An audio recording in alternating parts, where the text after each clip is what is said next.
എല്ലാവർക്കും നമ്മുടെ ഒരു പുതിയ വീഡിയോയിലേക്ക് സ്വാഗതം. ഇന്ന് നമുക്ക് മുട്ടയൊന്നും ചേർക്കാത്ത ഫ്രൈ പാനിൽ വളരെ സിമ്പിളായിട്ട് ഉണ്ടാക്കിയെടുക്കാൻ പറ്റുന്ന പ്ലം കേക്കിൻ്റെ റെസിപ്പിയാണ്. അതിന് വേണ്ടിയിട്ട് ആദ്യം 1 ടീസ്പൂൺ ഗ്രാമ്പും കുറച്ച് പഞ്ചസാരയും കൂടി പൊടിച്ച് വെച്ചിട്ടുണ്ട്. ഇനി 1/2 കപ്പ് പഞ്ചസാരയും 1 ടേബിൾ സ്പൂൺ വെള്ളവും ചേർത്തിട്ട് ഒന്ന് കാരമലൈസ് ചെയ്തെടുക്കണം. മീഡിയം ഫ്ലെയിമിൽ വെച്ചിട്ടാണ് നമ്മളിത് കുക്ക് ചെയ്തെടുക്കുന്നത്. ചില സമയത്ത് ഇത് ഫ്ലെയിം കൂടിയിട്ട് ഇങ്ങനെ പുക പോലെയൊക്കെ വരുമ്പോൾ നമ്മൾ ഫ്ലെയിം കൂട്ടിയും കുറച്ചും വെച്ചിട്ട് വേണം നമുക്കിതിങ്ങനെ കുക്ക് ചെയ്തെടുക്കാൻ. ഇപ്പോൾ പഞ്ചസാരയൊക്കെ മെൽട്ടായി വന്നിട്ടുണ്ട്, ചെറിയൊരു ഗോൾഡ് നിറമൊക്കെ ആയിട്ടുണ്ട്. നമുക്കിത് ഒന്നും കൂടി ഡാർക്ക് ഗോൾഡ് നിറമായിട്ട് കിട്ടണം. ഇപ്പോൾ ഇത് ഏകദേശം ആയിട്ടുണ്ട് കേട്ടോ. അന്ന് കുറച്ച് നേരം കൂടി നമുക്കൊരു ലോ ഫ്ലെയിമിൽ വെച്ചിട്ട് ഇതൊന്ന് കുക്ക് ചെയ്തെടുക്കണം. ഇപ്പോൾ ഏകദേശം ഈ കളറായിട്ടുണ്ട്. ഈ സമയത്ത് നമ്മൾ ഇതിലേക്ക് ഒരു 2 ടേബിൾ സ്പൂൺ വെള്ളമാണ് ചേർത്തിരിക്കുന്നത്. ഈ സമയത്ത് ഇതൊന്ന് കട്ട പിടിച്ച പോലെ ഉണ്ടായിരിക്കും. അത് കുറച്ച് കഴിയുമ്പോഴേക്കും ഒന്ന് മെൽട്ടായിട്ട് വരും. ഇനി നമുക്കിതിലേക്ക് 1 കപ്പ് ഓറഞ്ച് ജ്യൂസാണ് ചേർത്തിരിക്കുന്നത്. നമ്മൾ നേരത്തെ വെള്ളം ചേർത്തതിന് പകരം ഓറഞ്ച് ജ്യൂസ് ചേർത്താലും മതി കേട്ടോ. ഇപ്പോൾ ഇനി ഇത് ഒന്ന് തിളച്ച് വരട്ടെ. ആ സമയത്ത് നമുക്ക് ഇതിലേക്ക് വേണ്ട ഡ്രൈ ഫ്രൂട്ട്സൊക്കെ ചേർക്കാം.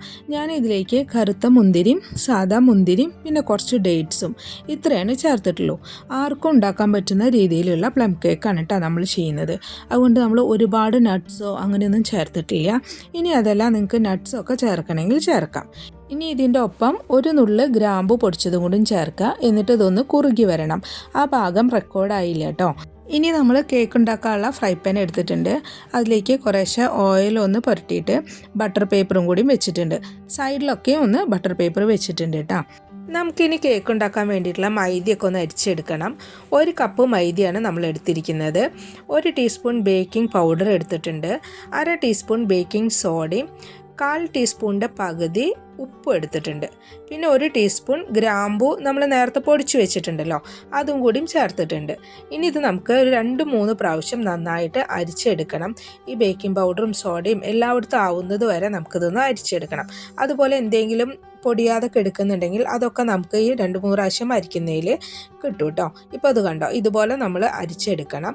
ഇനി നമുക്ക് ഇതിലേക്ക് വേണ്ടിയിട്ടുള്ള ബാറ്റർ റെഡിയാക്കാൻ വേണ്ടിയിട്ട് ഒരു മിക്സിയുടെ ജാർ എടുത്ത് അതിലേക്ക് 1/4 കപ്പ് റൂം ടെമ്പറേച്ചറിലുള്ള പാലും 1/4 കപ്പ് തൈര് 1/4 കപ്പ് സൺഫ്ലവർ ഓയിൽ ഇതൊന്ന് മിക്സിയിലൊന്ന് അടിച്ചെടുക്കണം.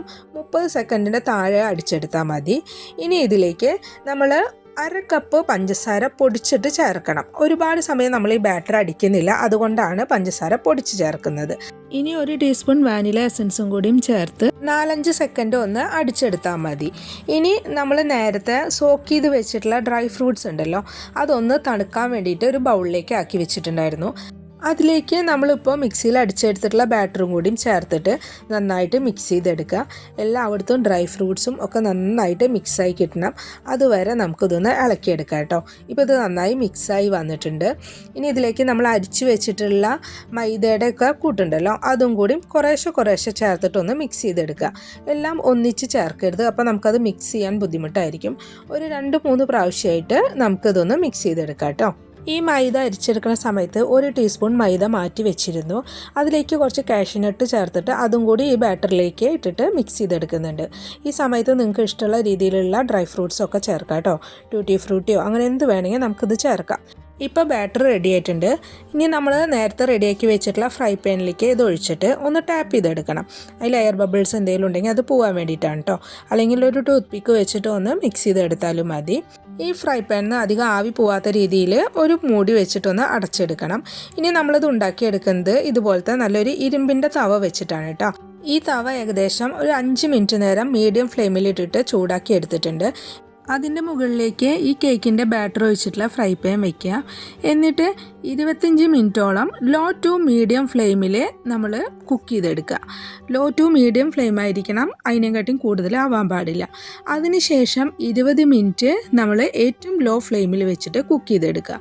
ഇപ്പോൾ 45 മിനിറ്റ് ആയിട്ടുണ്ട്. നമുക്കൊരു സ്റ്റിക്ക് വെച്ചിട്ട് ഇത് വെന്തോ നോക്കാം. ഇപ്പോൾ ഒന്നും കൂടി ആവാനുണ്ട് കേട്ടോ. അപ്പോൾ ഒരു 5 മിനിറ്റും കൂടി നമ്മൾ ലോ ഫ്ലെയിമിൽ ഒന്നും കൂടി കുക്ക് ചെയ്തെടുത്തിട്ടുണ്ട്. എന്നിട്ട് നമ്മൾ ഈ സ്റ്റിക്ക് ഇതിൻ്റെ ഉള്ളിൽ കുത്തി നോക്കുമ്പോൾ അതിൻ്റെ മുകളിൽ ഒന്നും ആവുന്നില്ലെങ്കിൽ അത് വെന്തിട്ടുണ്ട് എന്നാണ് കേട്ടോ. അപ്പോൾ നമുക്ക് ഇനി ഇത് സ്റ്റൗ ഓഫ് ചെയ്യാം. അതിന് ശേഷം ഇതൊന്ന് മാറ്റിയിട്ട് ഒരു പ്ലേറ്റിലേക്ക് ഇട്ട് വയ്ക്കാം.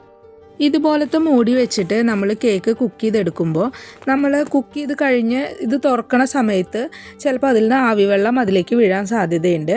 അതുകൊണ്ട് അത് നോക്കിയിട്ട് വേണം നമ്മൾ തുറന്നെടുക്കാൻ. ഇനി നമുക്കിതൊരു പ്ലേറ്റിലേക്ക് മാറ്റിയിട്ട് മുറിച്ചെടുക്കാം. നമുക്ക് വീട്ടിലത്തെ ആവശ്യത്തിനൊക്കെ എളുപ്പത്തിൽ ഇതുപോലെ ഉണ്ടാക്കിയെടുക്കാം. നല്ല സോഫ്റ്റായിട്ട് തന്നെയാണ് കേക്ക് ഇരിക്കുന്നത്.